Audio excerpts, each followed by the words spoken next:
You have made the decision to divorce your husband of 20 years. He's incensed and turns to witch doctors on the dark web to put a hex on you.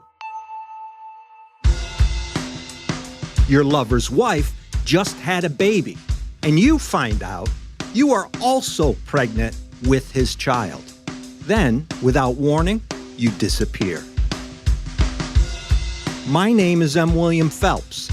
I'm an investigative journalist and the New York Times best-selling author of dozens of true crime books. I've spent the past 26 years of my life helping families of the missing and murdered. Join me. We're crossing the line.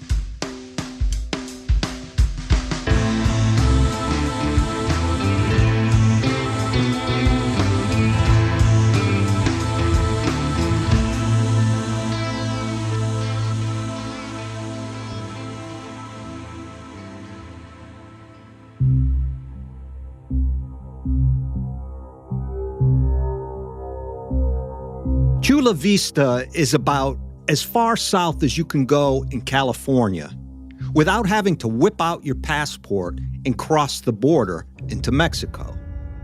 Part of San Diego County, the name translates into beautiful or pretty city. That description could also be applied to 39-year-old Chula resident Maya Millete, who has lived in Chula for many years with her husband Larry and their 3 kids. Maya has brown hair, an enchanting smile, soft and gentle, brown eyes, all set against her petite frame. Maya, or May, as friends and family call her, works at the nearby Chula Navy base as a civilian employee. She is said to be someone who, at every opportunity, embraces her Filipino roots and heritage. Born in the Philippines, one of 6 children who wound up moving to Honolulu, Hawaii with her family in 1995 when she was just 13. Maya loved the Big Island, went to high school in Honolulu, and excelled in academics, dance, theater, and many of the clubs she enrolled in. It's early 2021. Over the past several years, but more so over the past several months, Maya and her husband Larry have been struggling within the marriage. For Maya, Larry has been a bit of an overbearing, even paranoid man who has changed so much over the years, it's hard to gauge who he is now on any given day. He doesn't listen to her, care about her feelings, or offer support in any way. With Larry, Maya says, it's all about him, his needs and wants, and she is at the end of her rope. Larry is just not the same person she met in 1999 in Honolulu while the two worked at McDonald's near the Pearl Harbor Naval Base. Maya was 17 then, Larry the same age. They were kids. In 2000, just a year after meeting, they got married. Larry had been in Hawaii with his family since 1997. Said to have moved from San Diego to Hawaii for a fresh start after Larry had gotten into some trouble back home. Larry's first job on the island was at that fast food chain. He walked in, saw Maya, and was instantly smitten. After getting married, Larry knew he needed something more permanent than a paycheck from McDonald's, so he joined the Navy. The Navy sent him off to Illinois and Virginia for basic and technical training. This while Maya stayed behind and finished college, ultimately graduating from the University of Hawaii. So, here were 2 kids, truly making a go of life after meeting, falling in love, and making sure to set up their lives with careers they could grow in. Maya was the more energetic and social of the two, for sure.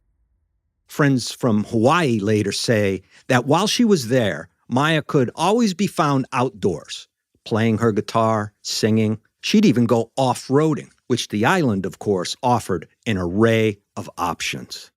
When Larry returned from basic and technical training, he was eventually stationed at the Naval Medical Center in San Diego.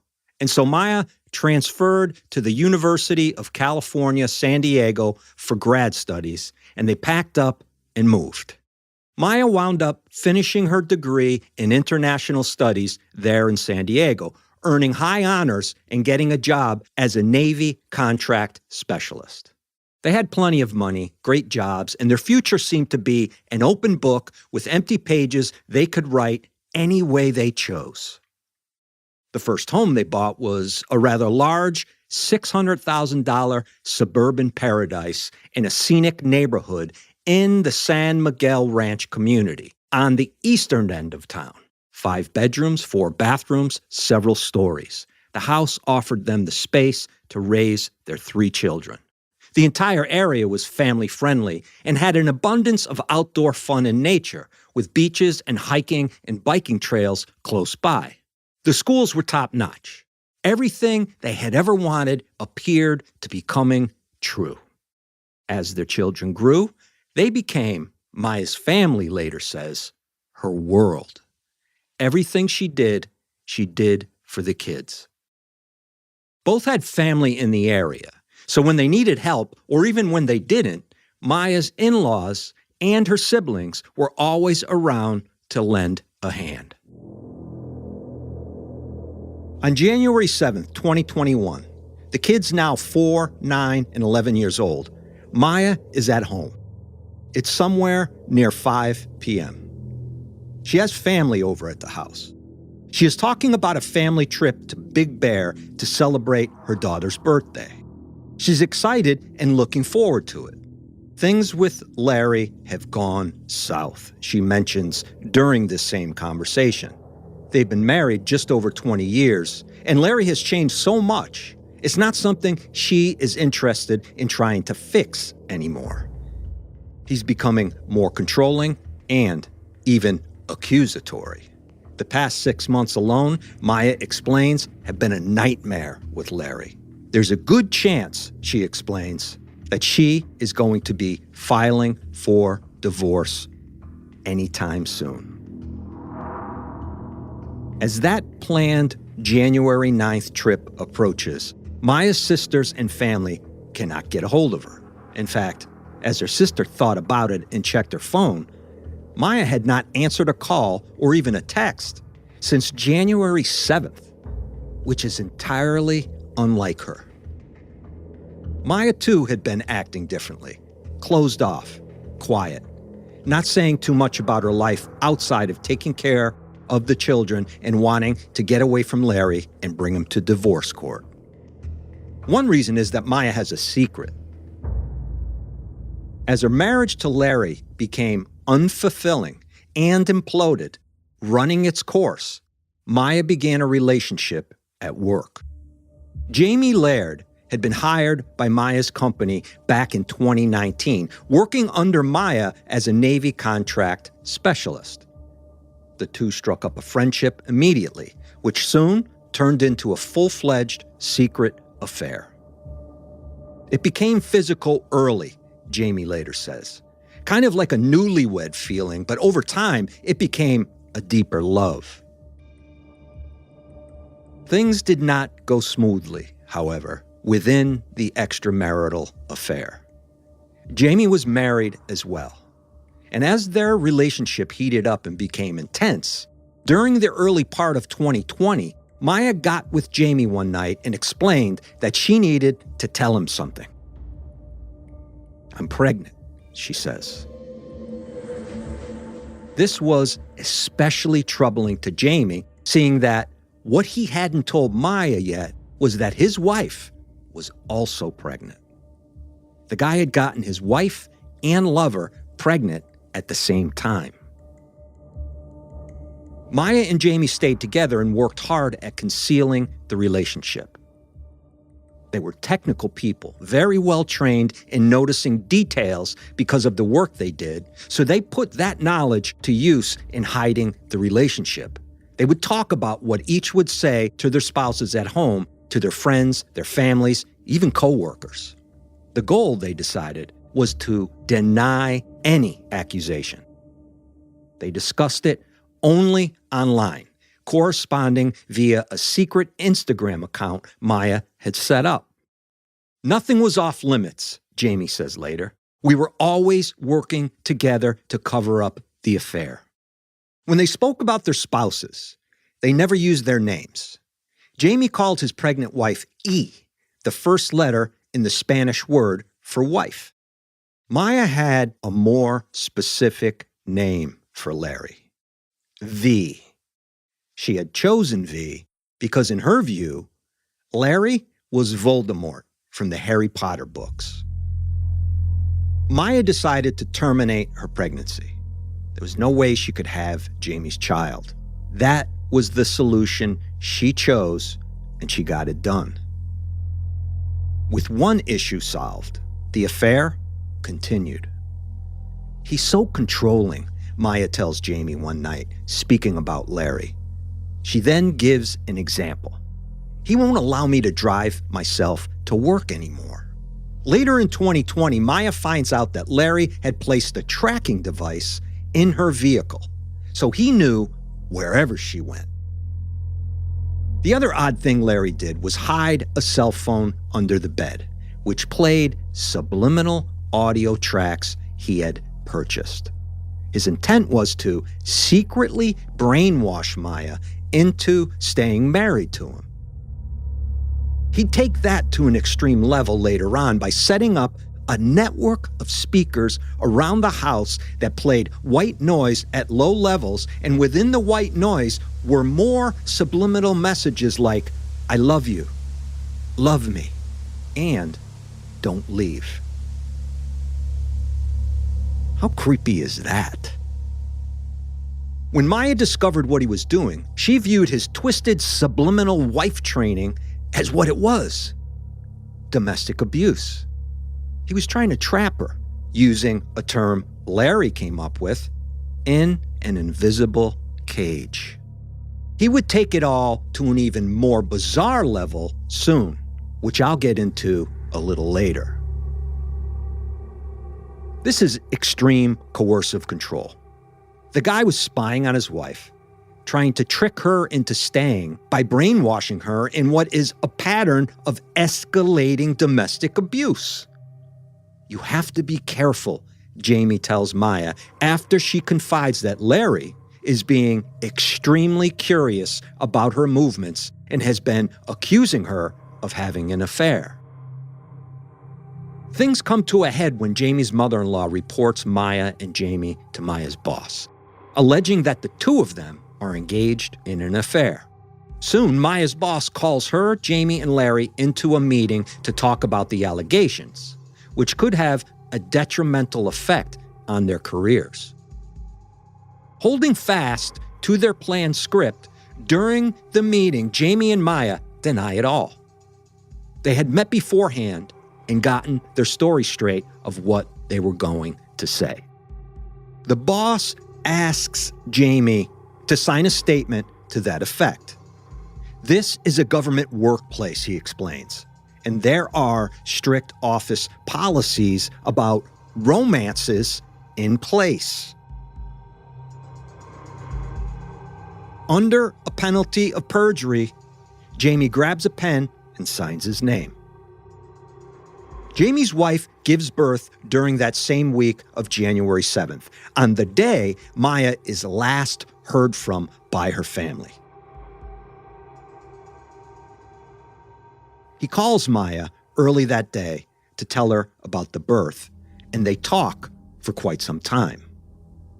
Maya sounds different, Jamie notices, scared.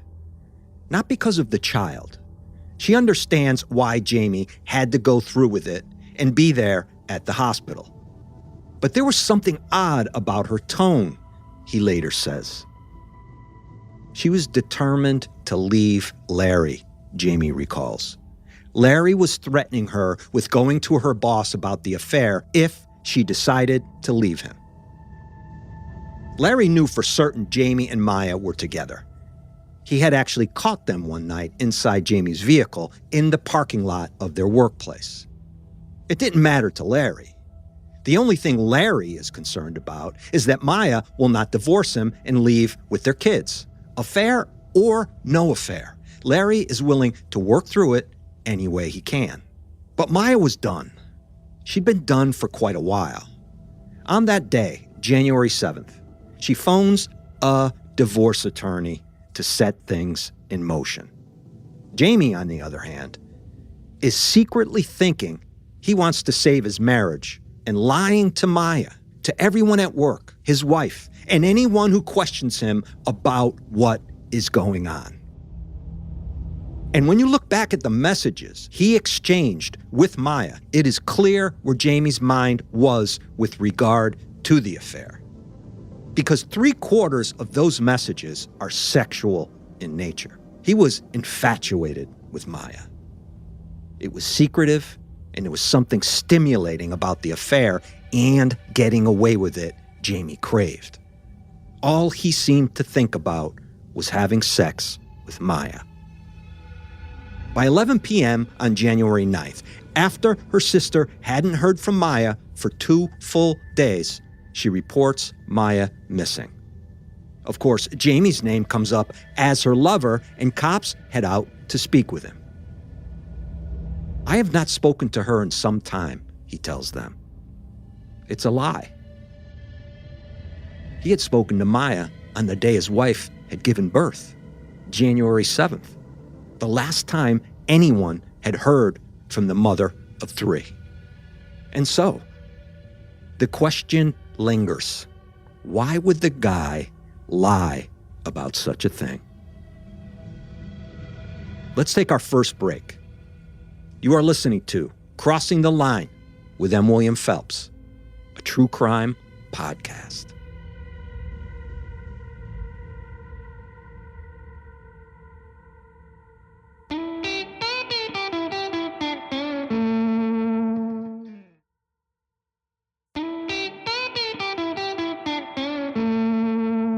Remember I mentioned earlier that Larry had some issues as a teen in San Diego and he was shipped off to Honolulu? When Larry was 15, he was arrested following an altercation in the Paradise Hills neighborhood of San Diego, close to where he lived. An incident that left a 17-year-old kid with multiple stab wounds. It was 1997 and said to be a gang-related incident. Larry was arrested for it. But as soon as he was released, off to Hawaii he went, with the thought that the change would do him some good. The problem with this line of thinking is, if you take a donkey, or ass as they are called, and ship it from California to, say, New York, an ass will still get off the plane or train. Larry showed that he had a propensity for violence with his previous behavior. Not anybody can stab another human being in a fit of rage. The stabbing tells us that he definitely held on to some of the psychological tendencies for blind and/or repressed explosive anger. So the guy can be dangerous. By January 2021, Maya had taken the steps needed to begin the process of divorce, despite Larry's attempts to threaten her career, monitor her daily life, and try to impart subliminal messages into her brain as if he was some sort of wizard. Just after midnight on Sunday, January 10th, 2021, Chula Vista police officers arrive at Larry and Maya's residence to do a welfare check on Maya. No way she would go 2 days without talking to, or at least communicating in some fashion with, her family. And with that planned trip to Big Bear on that Sunday, a trip for her daughter's birthday, she would never disappoint her children and simply vanish on her own. That much is damn clear. "We had an argument," Larry says to the officers. We've been having marital issues for the past year. I discovered she's been having an affair."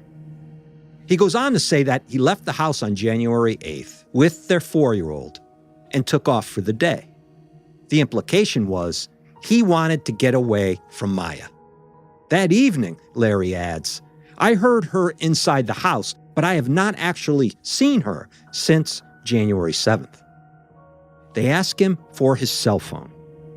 Larry has no trouble handing it over.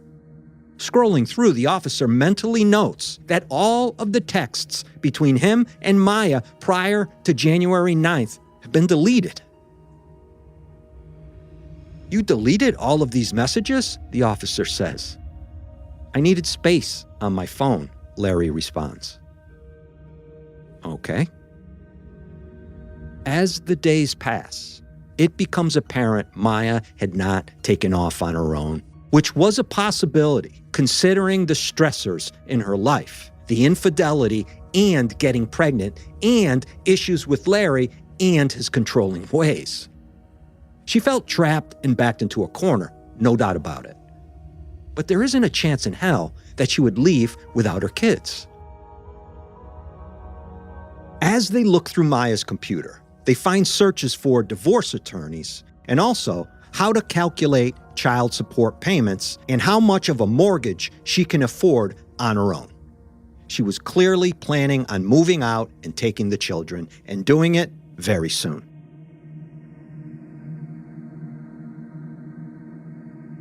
Stalker-like behavior, one family member tells police about Larry. He would show up unannounced at her work to, quote, check up on her.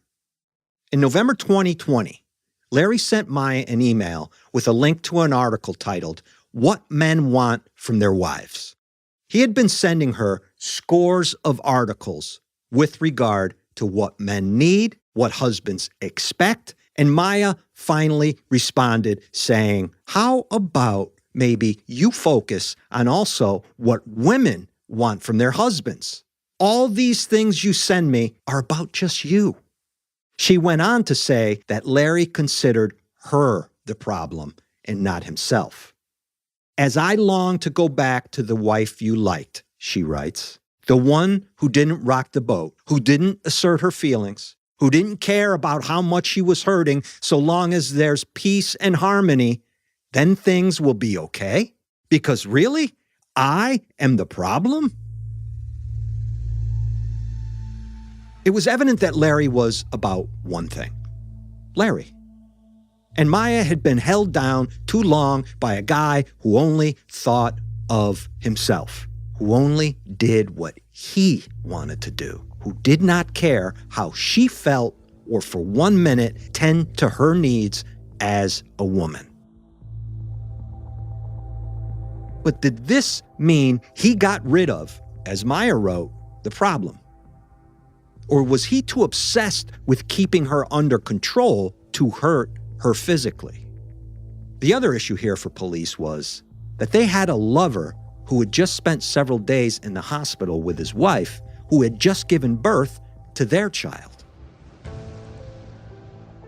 And yet, he had been carrying on with Maya the entire time. He had plainly said he was working on his marriage and wanted to resolve things and move on with his wife. Did that mean he needed to get rid of Maya? The entire family had gone out for New Year's Eve, about a week before Maya's disappearance. As police spoke to Maya's extended family, they revealed that Larry was acting bizarre at the celebration. Odd and erratic, I would say, one family member tells police. "Larry asked me if I knew someone who could get rid of the other guy." Another family member tells police Maya had confided in her recently and talked about how Larry, in the past, had once choked her to the point of her passing out. Next thing they did was go through Larry's electronic devices under a warrant. Dig deep down into them forensically and see what the hell this guy has been up to. While they did that, other investigators began talking to neighbors especially those with Ring cameras facing Larry and Maya's house.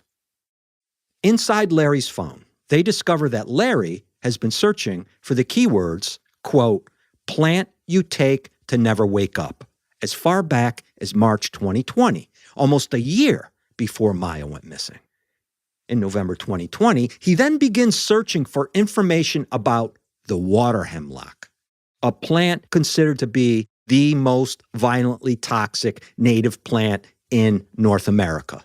It's part of the carrot family. The toxin it produces attacks the nervous system. All it takes is a tiny amount, and within 15 to 60 minutes, respiratory failure begins, with death coming for you within a few hours. By the fall of 2020, Maya was not interested in Larry touching her anymore. She wanted no part of having sex with the guy.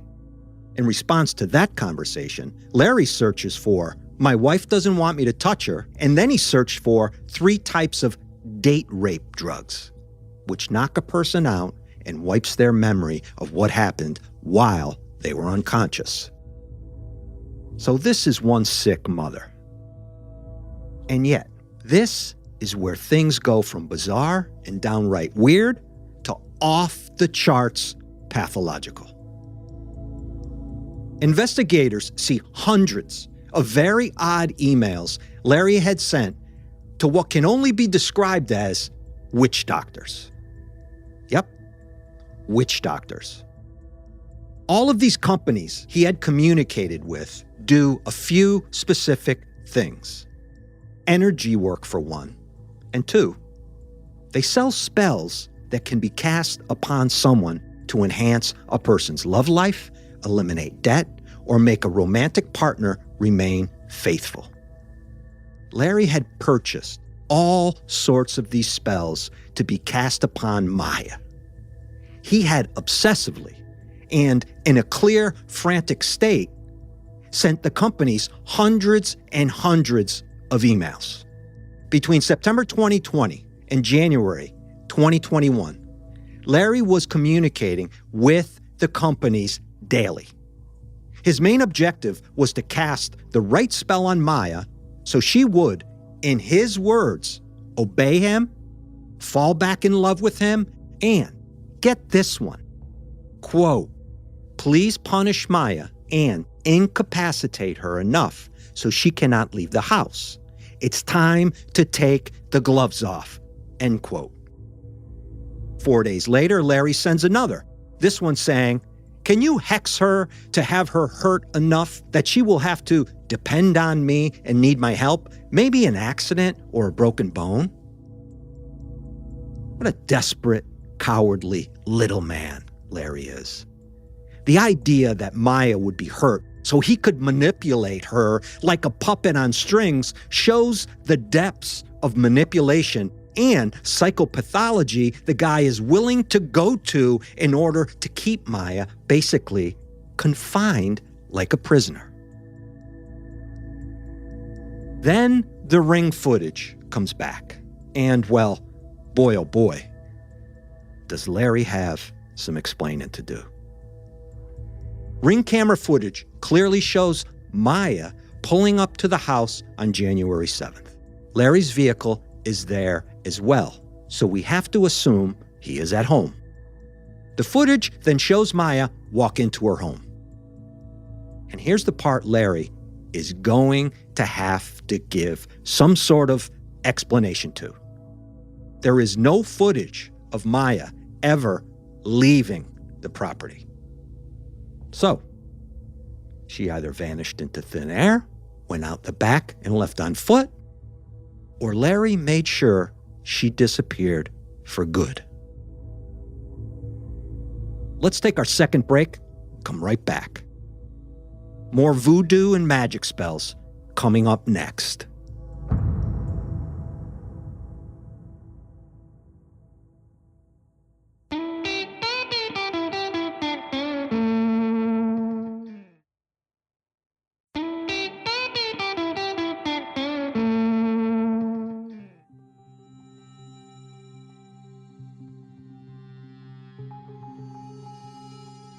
Larry was communicating with the spellcasters daily leading up to January 7th, sometimes all day long. He was frantic, and he had no control over himself. Zero self-restraint. As I said, he is a desperate man, but in the literal sense of the word, desperate to do something. And desperation on this level can quickly become whatever it takes to get what you want. I think she wants me to snap. I am shaking inside, ready to snap, Larry sends off to the spellcaster on January 7th. Make her realize we are meant to be with each other, he sends a bit later that same day. Make her miserable without me. Make her want to sleep on the same bed for all of eternity. And he adds a praying hands emoji to that last one. In Maya's electronics, it's obvious that on January 7th, she was feeling like the proverbial shit had hit the fan. And she laid it out for Larry that the divorce was imminent, and he should probably learn to deal with it and maybe get himself a lawyer and move on with his pathetic life. So Larry knew there was no way they were staying together. Now, with all of that activity taking place on their electronics on January 7th, the following day, January 8th, at 1:25 p.m., Maya stops using her phone abruptly and completely. And guess what? Suddenly, Larry doesn't need the spellcasters anymore. He stops communicating with them entirely. A guy who was emailing these people dozens and dozens of times per day for weeks and weeks, just like that, all of a sudden stops. Remember what I like to say here on CTL, and I haven't in quite a while. There are no coincidences in murder, only connections, something a serial killer once told me. On January 9th, Larry sends this to the spellcasters. Remove or stop hexing my wife, Maya. After that, he has a new target. He asks the witch doctors to cast a spell on the man his wife was having an affair with. This is now Larry's focus. Punish the guy any way you can. Apparently, his marriage has been fixed. He no longer needs Maya in line. And his aim now is to make her lover pay for his sins. How this tool bag thought he was going to get away with removing Maya from his life with the classic, "If I can't have you, no one else will," is beyond me. The electronic trail this idiot leaves is so long, so extensive, and brutally obvious. How could he not realize police would get into his computers and phone and find it? I'll tell you why in this case. His rage.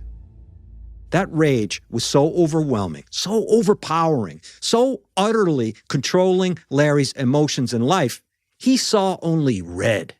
He was going to get his way, and nobody was going to stop him. There was something else on that Ring camera footage investigators found next. The audio. At about 10 p.m. on January 7th, you can hear 9 gunshots, loud bangs, as the police described them in the arrest affidavit. More than that, you can also hear the kids, at 10 p.m., mind you, playing in the backyard of the house on a school night, no less. Investigators then go back into the house under a warrant, and lo and behold, they find that Larry has an unlawful assault rifle. We have it that you have 4 registered firearms, one investigator says to Larry, but we cannot find them in the home. I gave them to a friend, he says, refusing to tell them where they are. It's into May 2021 now, months after Maya's disappearance, and although they find an abundance of evidence linking Larry to Maya's likely murder and disappearance, the one thing they do not have, which is the most important, is any idea where Maya's body is. I need to take one final break. Be right back. You are listening to Crossing the Line with M. William Phelps.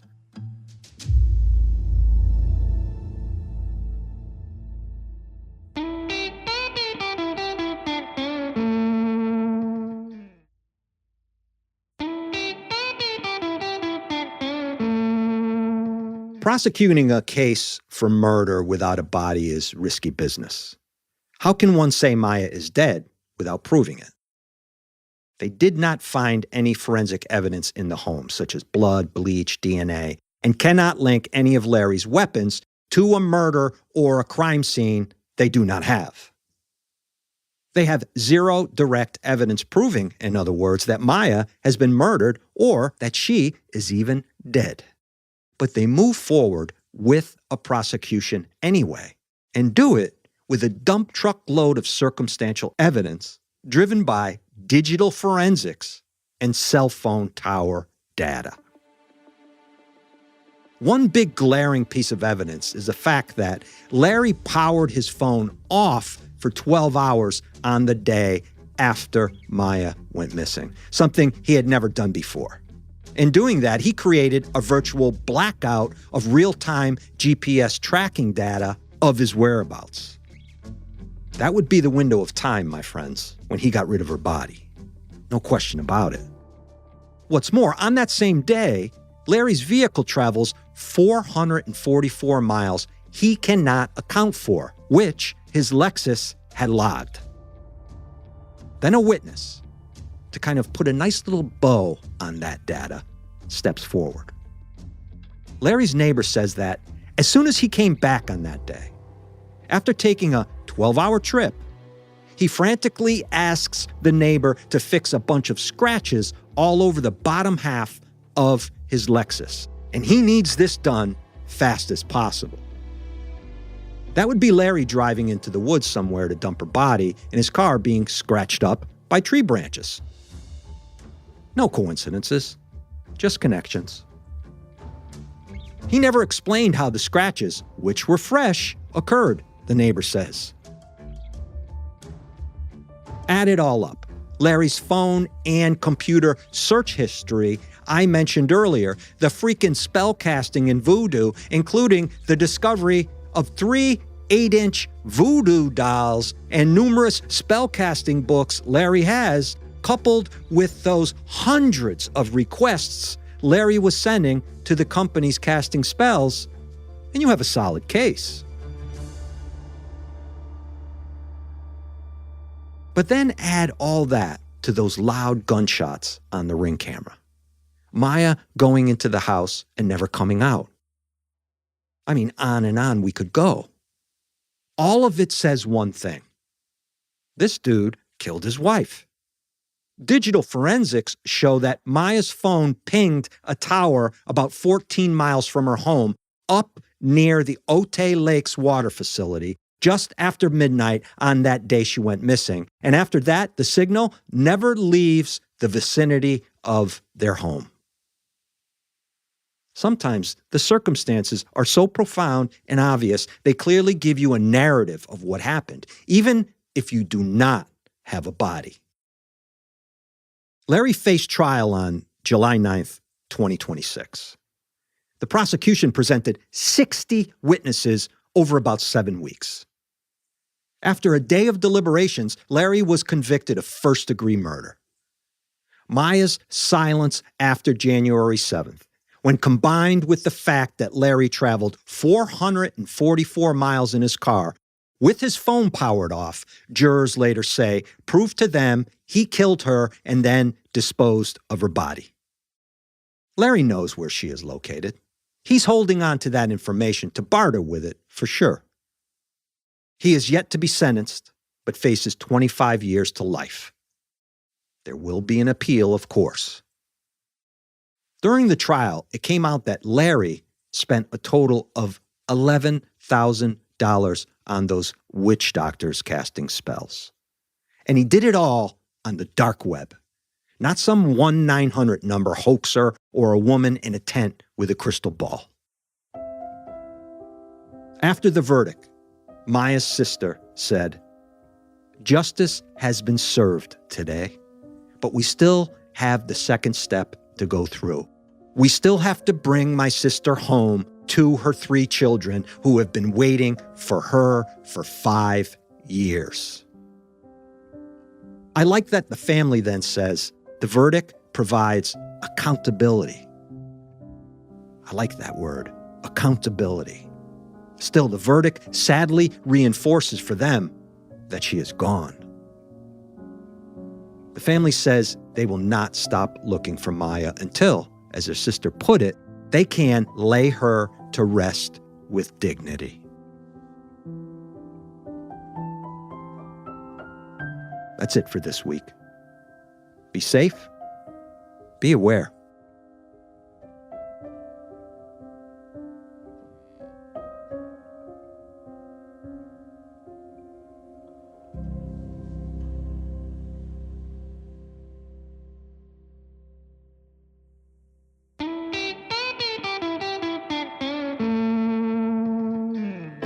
Sources for this episode include trial testimony and declaration in support of arrest warrant, the people of the state of California versus Larry Millete. Crossing the Line is executive produced by M. William Phelps, LLC, and Matthew Valentinus, Mom's Basement Management. Written by me, M. William Phelps. Audio mastering and mixing by Matt Russell. Music by Epidemic Sound. Original music written and performed by Thomas Mooney, Tom Phelps, and Matt Russell.